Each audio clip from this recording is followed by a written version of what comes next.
네, 인사하겠습니다. 반갑습니다. 사랑합니다. 계속되는 종말에 관련된 말씀입니다.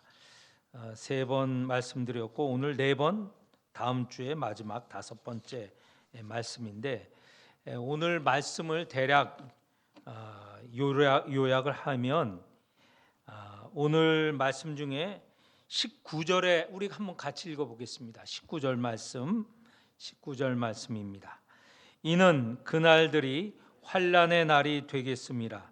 하나님께서 창조하신 시초부터 지금까지 이런 환난이 없었고 후에도 없으리라. 지금 예수님께서 말씀하시는 이 환난은 하나님께서 창조하신 이래 이런 환난이 없을 것이다. 굉장한 환난이 닥칠 것이다라는 것이죠. 그런데 그런 환난 때에, 그러니까 처음 그동안도 환난이 있었지만 너무너무 큰 환난이 일어나는데 그 환난을 지속하면 견딜 수 있는 사람이 없다는 거예요. 인내하는 사람이 없겠죠. 그래서 20절에 보면 그런 환난을 계속하시지는 않으시고 중반 이후에 보면 자기가 택하신 자들을 위하여 그 날들을 감하셨느니라. 환난이 있으되 그 환난의 날들을 감하셨다. 근데 이런 큰 환난이 올지라도 이게 마지막 날, 종말은 아니다라는 겁니다. 24절에 보면 그때 그 환난 후, 그때서야 진짜 종말이 온다라는 겁니다.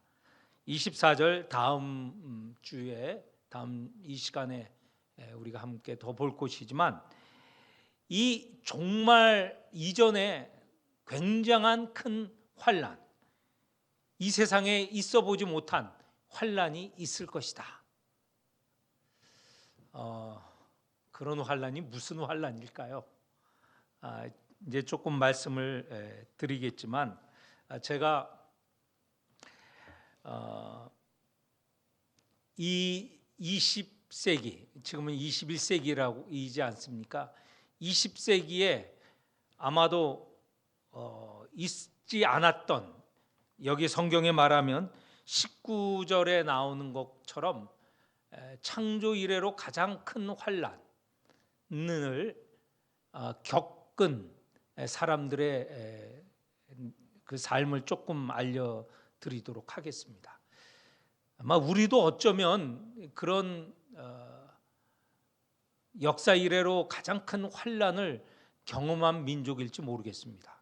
우리 경우에는 1950년에서 53년에 있었던 한국 전쟁, 6.25 전쟁, 동족 간의 전쟁이 있지 않았습니까? 그런 환난은 아마 우리나라 역사에서는 가장 비극적인 그런 환난이 아니었을까 생각이 되는데, 제가 선교사로 있었던 이 캄보디아에서 1975년도에서 1979년까지 3년 9개월 정도 있었던 엄청난 환난, 아마 세계 역사에 이런 큰 환난은 없었을 거라고 생각이 됩니다. 그 환난을 좀 알려드리도록 하겠습니다. 물론 캄보디아가 무슨 기독교 국가고 또 믿는 이들이 다수가 있었던 그런 국가는 아니었지만, 그 환난 동안에 기독교인들을 포함해서 수많은 사람이 상상을 초월한 그런 환난을 겪었습니다. 1975년도에 캄보디아의 크메르 루즈군이 캄보디아를 점령을 합니다. 크메르 루즈라고 하는 것은, 크메르는 캄보디아 민족을 이르는 말이 크메르족입니다. 우리는 한민족이라고 하지 않습니까? 그것처럼 캄보디아는 크메르족이라고, 크메르 이 족속 이름입니다. 루즈는 뭐냐면, 여러분 여성들 입술에 바르는 게 뭐죠? 루즈죠, 루즈. 이 루즈가 프랑스 말로 붉다는 뜻이에요. 루즈가 보통은 뭐 요새는 루즈가 까만색도 있어서 까만색으로 하는 사람도 있고 뭐 또 다양한 색깔이 있지만, 보통 루즈라고 하면 빨간 색깔, 이 빨간색을 입에 칠하지 않습니까? 크메르 루즈라고 하는 것은 붉은 크메르 군이라는 뜻이에요. 이 공산 주의자들 중에 한 일종, 한 종을 말합니다. 일종의 공산주의자들인데, 그들이 캄보디아를 점령을 다 합니다. 그리고 79년에 이르기까지 3년 9개월 정도 다스리는데, 이때 75년도에 캄보디아 사람 인구가 한 800만 정도 됩니다. 그런데 3년 9개월이 지난 79년쯤에 이르면 600만으로, 인구가 늘어나는 게 아니고 600만, 한 200만이 죽습니다. 근데 200만이 어떻게 죽느냐?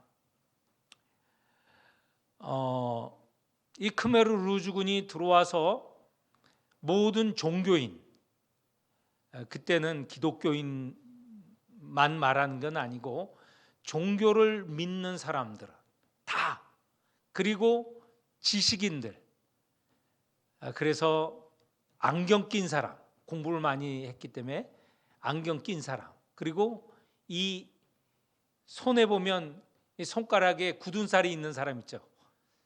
이게 연필을, 펜을 쓰다 보면 굳은 살이 있지 않습니까? 이 굳은 살이 있는 사람들을 붙잡아다가, 그러니까 종교인들, 지식인들, 또 부자들 다 잡아다가 단번에 죽입니다. 어떻게 죽이느냐? 구덩이를 파요. 구덩이를 파갖고 그 속에 밀어넣어서 총으로 쏴 죽이거나 칼로 찔러 죽이거나 아니면 생매장하거나, 이렇게 하여서 구덩이를 파서 죽이는데, 몇 명을 집어넣는 경우도 있고 수백 명이 들어가 있는 구덩이도 있습니다. 제가 그런 구덩이를 여러 군데 방문을 했습니다. 그러니까 79년도에 끝났는 그 크메르주군이 망하거든요. 그런데 제가 선교사로 간 거는 1996년, 그러니까 한 20년 좀 지나서 간 셈이죠. 그런데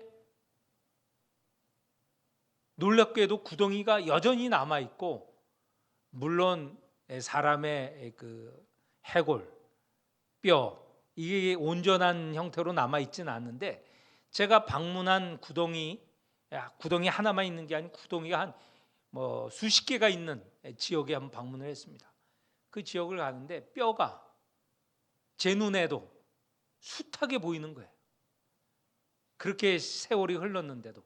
그리고 그 사람들이 옷을 입은 채 구덩이에 쳐넣어서 죽임을 당해서, 옷은 뭐 말할 것이 없고 신발도 제가 보고, 그런데 이 사람들이 물론 타민족을 그렇게 죽여도 안 되죠. 그런데 자기 같은 크메르족에, 같은 동족끼리 학살을 이렇게 한 겁니다. 심지어 아이들도 죽였습니다. 아이들을 어떻게 죽이느냐? 마치 사격술에 보면 돌이나 또는 도구를 하늘로 던져서 그것을 맞추는 사격술이 있지 않습니까? 그런 것처럼 아이들을 하늘로 집어던지고 사격해서 죽이는 경우도 있고, 작은 아이들은 두 다리를 손에 쥐고 나무에 쳐서 죽이는 경우도 있었고, 지옥이죠. 생지옥이죠. 심지어는 동남아시아에 가보면 나무 가운데 이 야자수 나무에 보면 나무 끝이 딱딱해서 거의 쇠톱과 같이 이렇게 오목으로 요철로 되어 있는 그런 나무 잎이 있습니다. 그건 거의 나무를 쓸을 수 있을 정도로 강도가 아주 강한데 그걸로 사람의 목을 쓸고 사람을 쓰는, 그렇게 해서 죽이는 경우도 있습니다. 이런 생지옥이 계속된 거예요. 그리고 남녀를, 부부를 다, 이 모든 사람들을 다 농장으로 보내어서 부부가 같이 지내지 못하고 남자는 남자, 여자는 여자, 아이들은 아이들대로 따로 분리해서 말하자면 공산주의 교육을 한다. 그렇게 하고 그렇게 하면서 부부를 가르고 부모와 자식 간의 관계를 다 끊어버리고 자식들이 부모가 공산주의 이념에 철저하지 않으면 신고하게 하여서 또 벌을 가하고 하는 경우가 이 3년 9개월 동안 있었어요. 그리고 모든 잘못은, 모든 부도덕한 것은 도시에서 일어난다 해갖고 도시를 다 없애요. 불 지르고 건물을 부수고 사람들을 도시 밖으로 다 내쫓아요. 그래서 농촌에 가서 아까 말한 대로 집단 생활을 시킵니다. 그러니 시설도 없고 약품도 없고 전부 사람들이 손으로 농사짓고, 또 질병이 생기면 약도 있어야 되잖아요. 약이 없어요. 그래서 병들어 죽는 사람, 나중에는 굶어 죽는 사람, 이런 사람들이 속출을 합니다. 이게 3년 9개월 동안 캄보디아에 있었던 지옥과 같은 생활이었습니다. 아마 환란이 있었다면 오늘 우리가 읽은 성경의 19절에 보면 하나님께서 창조하신 시초부터 지금까지 이런 환란이 없었고 후회도 없으리라. 아마 이 캄보디아에서의 이 시기는 성경이 여기서 말한 그대로입니다.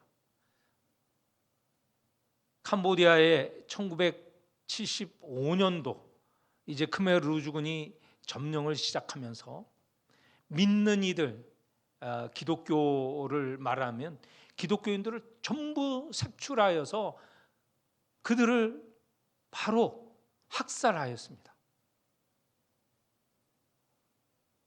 그래서 모든 믿는 이들이 죽임을 당하거나 아니면 살 수가 없으니까 그를 빠져나가서 태국이라든가 이런 곳으로 도망쳐 나가고 거기서 수용소 생활을 하면서 지내고, 나중에 이 나라가 이제 79년도에 이 크메르 루주군이 끝났지만 1990년대까지 여전히 이런 체제, 또 다른 공산주의 체제가 계속되어서, 그거는 조금 크메르 루주군하고 다르지만 그런 체제가 계속이 되어서 이 사람들이 돌아올 수 있는 것은 1990년대 되어서야 돌아올 수 있게 되었습니다.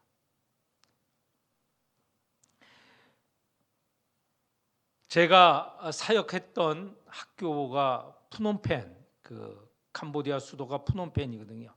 푸놈펜에 저희 학교가 있는 데에서 불과 한 50m 떨어진 곳에 그 당시에 감옥이 있었습니다. 이 감옥이 이제 이 사람들이 다 쫓겨가고 체제가 바뀌고 그 감옥이 감옥 박물관으로 바뀌게 되었습니다. 근데 처음에 갔을 때 그 감옥 박물관에 캄보디아 지도를 어떻게 벽에다가 만들었는지 아세요? 사람의 진짜 머리 해골 수십 개를 그 캄보디아 지도처럼 만들어서 그 지도 안에 해골로 다 붙여놨어요. 그 지도를 그 해골로 장식을 한 거예요. 그리고 강 같은 거, 강이 이제 메콩강이 흐르는데, 메콩강은 어떻게 표시하느냐? 거기에 사람의 이 큰 뼈 있죠. 그리고 허벅지에 있는 정강이 뼈, 이런 걸로 붙여놔 갖고 강을 표시하는 걸로 만들었습니다. 이것이 오래 있다가 최근 들어와서 얼마나 놀랬겠습니까? 사람들이 들어가면서 그냥 그런 시신은 아니고 뼈들이 그냥 뭐 군데군데 다 있고, 아까 말한 지도를 그런 해골과 뼈로 이렇게 장식을 해놨으니, 그래서 제가 있었던 때입니다. 새로운 선교사들 또는 이 관광으로 왔던 사람들이 그 감옥박물관에 갔다 오면 밥을 못 먹는 거예요. 어떤 사람은 밥을 아예 못 먹고 상당 기간 동안, 또 어떤 사람은 헛것을 보게 되고, 어떤 사람은 너무 놀래서 들어갔다가 도망 나오고 하는 경우도 있었습니다. 이런 것이, 그 감옥 박물관을 보는 것 자체가 이렇게 충격이었는데, 이 3년 9개월 동안 이런 지옥이 계속되었던 것이죠.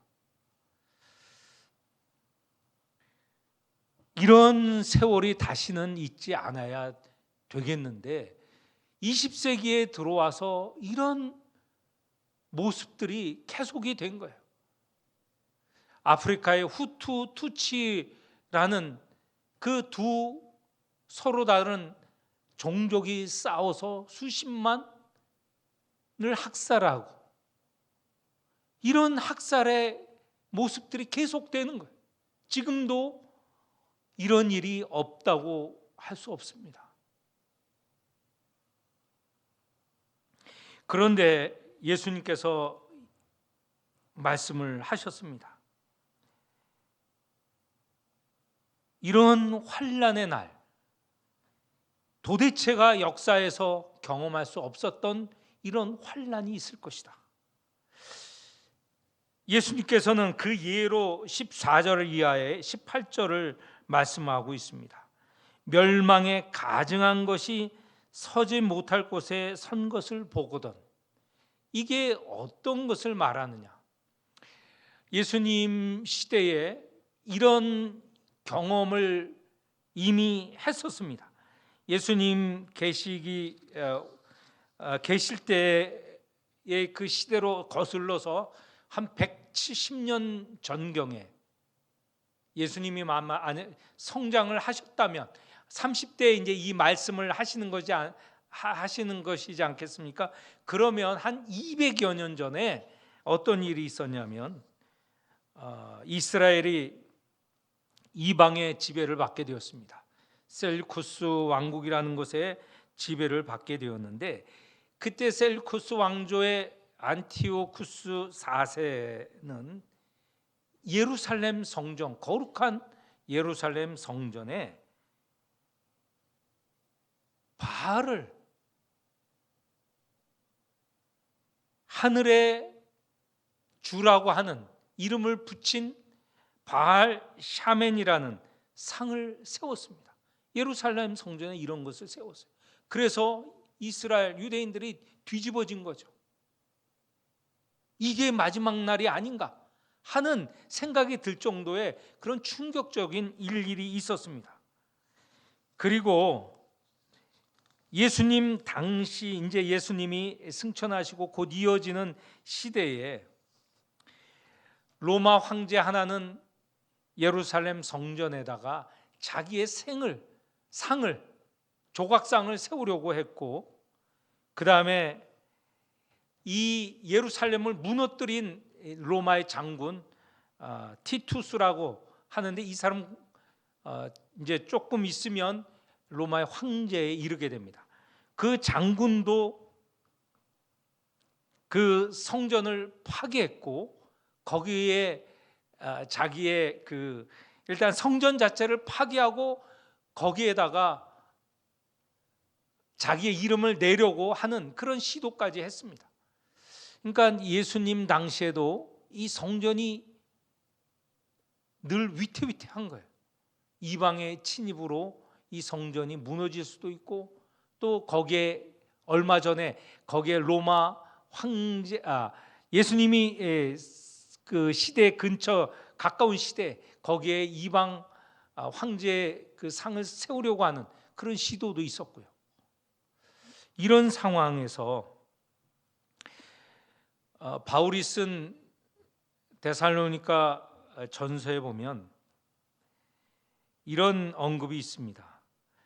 제가 2장 4절 한번 읽어드릴 텐데 들어보십시오. 그는 대적하는 자라 신이라고 불리는 모든 것과 숭배함을 받는 것에 대항하여 그 위에 자기를 높이고 하나님의 성전에 앉아 자기를 하나님이라고 내세우리라. 이 바울 사도도 데살로니가서를 쓸 때에 이런 로마 황제의 시도를 알고 있었던 것이죠. 하나님의 성전, 이 예루살렘 성전에 로마의 황제가 자기의 신상을 세우려고 하는 시도, 그리고 하나님으로 내세우려고 하는 그런 시도를 알고 있어서 이런 말을 한 것이죠.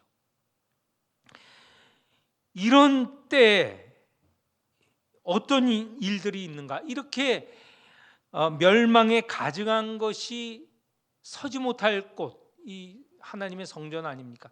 서지 못할 곳에 선 것을 보거든 이것은 이스라엘 유대인들에게는 이게 마지막 날 아닌가, 환란이 가장 큰 날이 아닌가, 이렇게 생각할 수 있을 정도의 그런 일이 일어난 것으로 여긴 것이죠. 그렇게 추측을 하고 그때가 되면 어떻게 해야 되느냐? 14절에 보면 중반에 그때 유대에 있는 자들은 산으로 도망할지어다.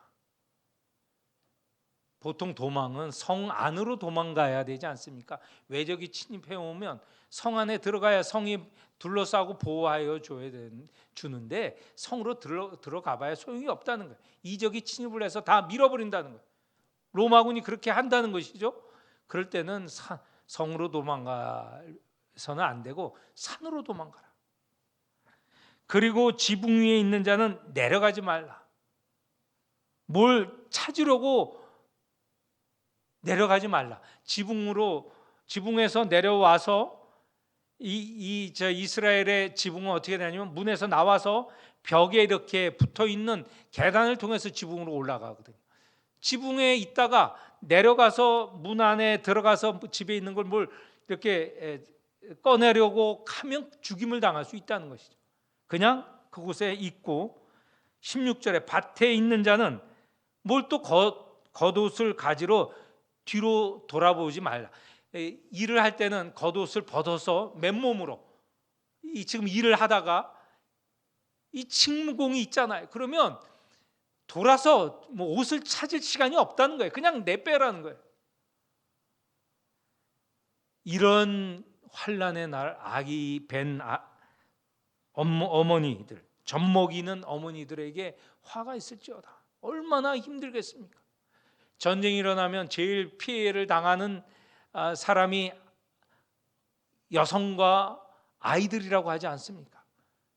왜냐하면 도망할 수도 없고 뭘 피할 수도 없는 그런 무기력한 힘이 없는 존재들이기 때문에 이 굉장히 고난을 받는다는 것이죠. 이런 환난의 날이 겨울에 일어나지 않도록 기도하라. 겨울에는 비가 옵니다. 우린 겨울에는 눈이 오지만 이 이스라엘은 1년 전체를 보면 따뜻한 지역이거든요. 그런데 겨울이 되면 비가 오면 굉장히 춥습니다. 우리 계절처럼 생각하지 말아야 되고, 따뜻한데 아침과 저녁과 밤과 아침에는 춥고 낮에는 더운 거예요. 그런데 거기다가 비가 오게 되면 견딜 수가 없는 것이죠.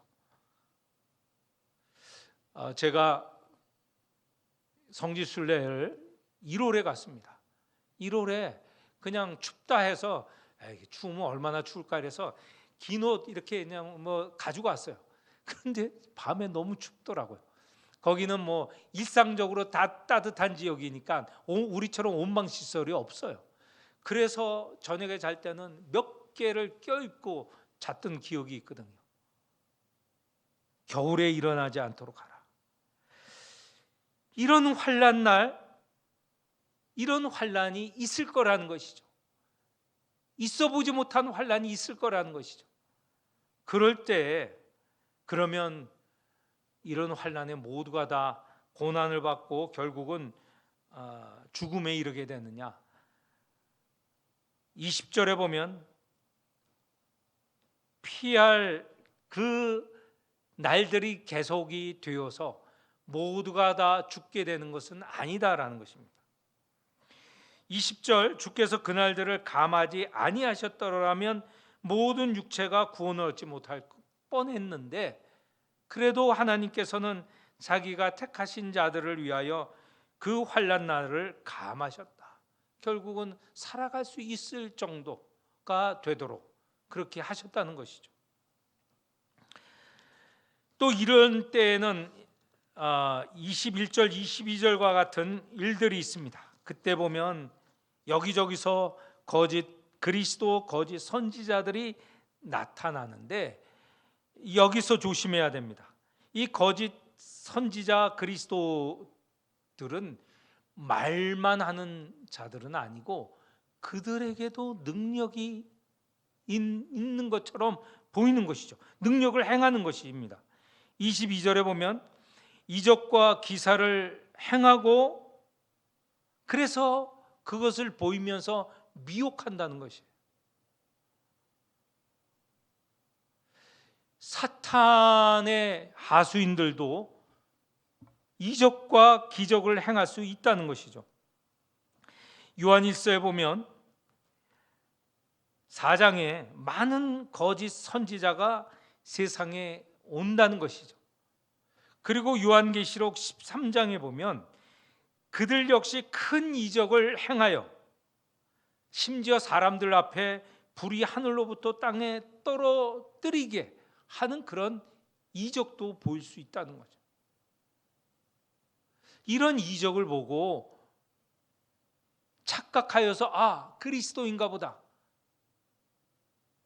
선지자인가 보다 이렇게 착각을 하면 안 된다는 것이죠.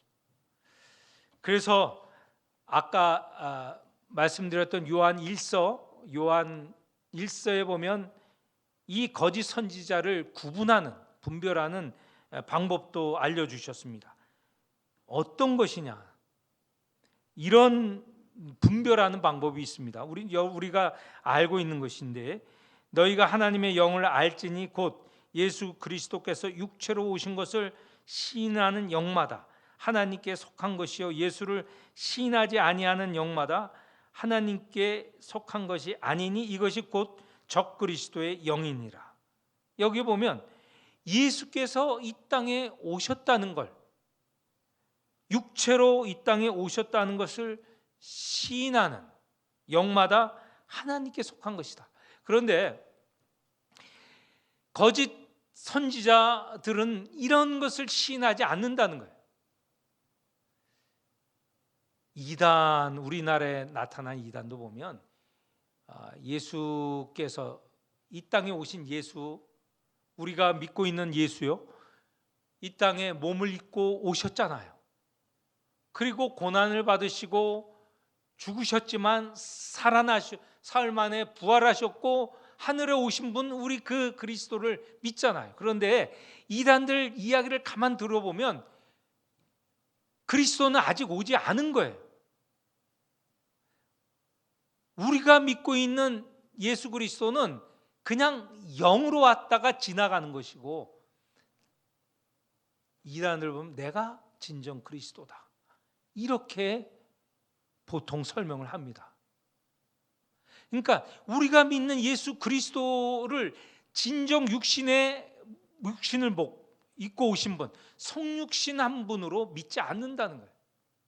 그냥 영으로, 환상으로 왔다 지나간 그런 그리스도라고 생각하고 자기가 이 땅에 온 그리스도라고 이야기를 하는 거예요. 주장을 하는 거예요.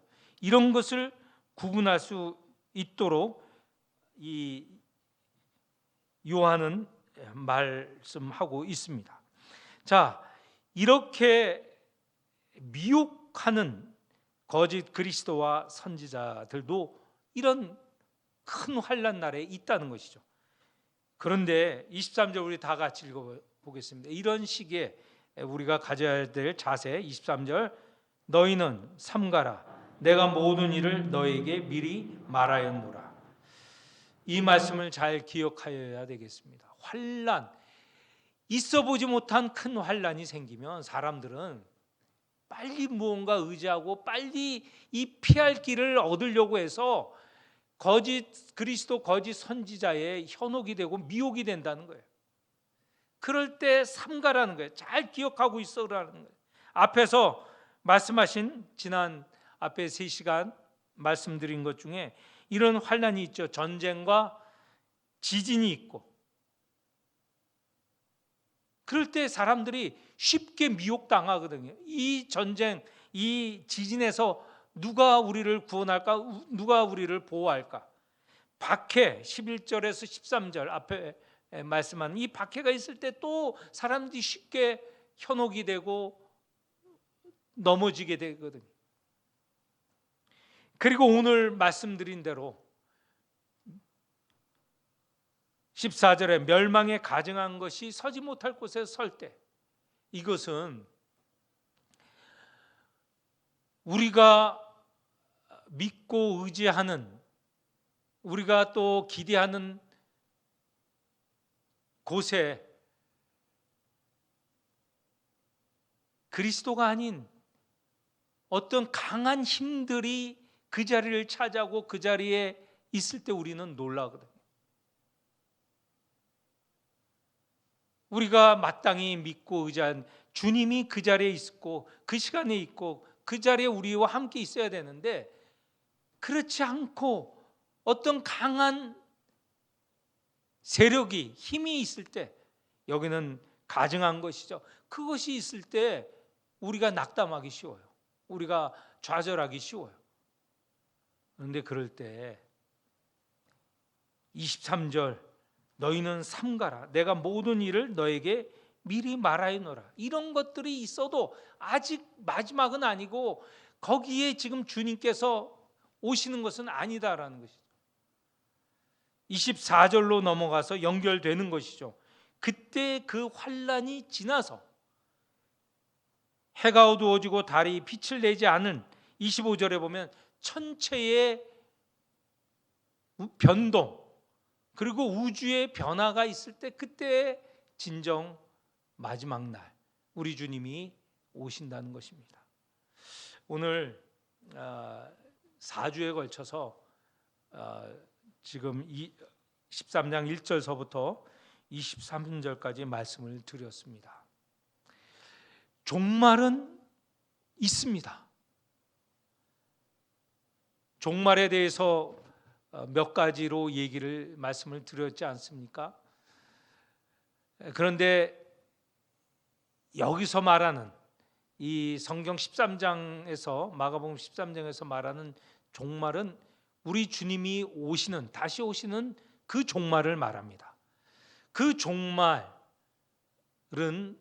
언제 오는가, 어떤 징조 끝에 오는가라는 것을 우리가 잘 배웠습니다.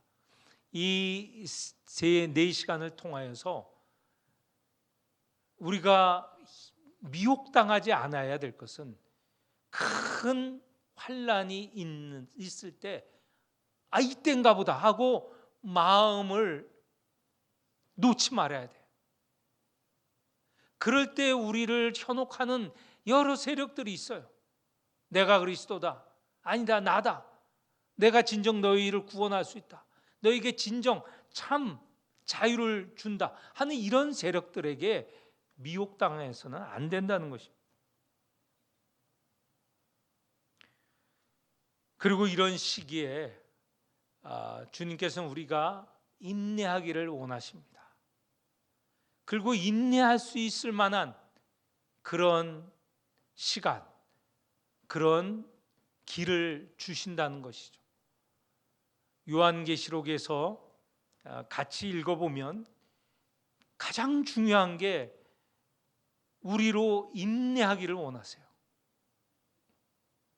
인내하기를 원하세요. 우리가 거룩하여지고 구원받는 자로서 이 시기를 잘 이겨낼 수 있도록 인내하기를 원하시는 것을 우리가 볼 수 있습니다. 각 사람에게 느껴지는 여러 환난, 고난 다를 수가 있습니다.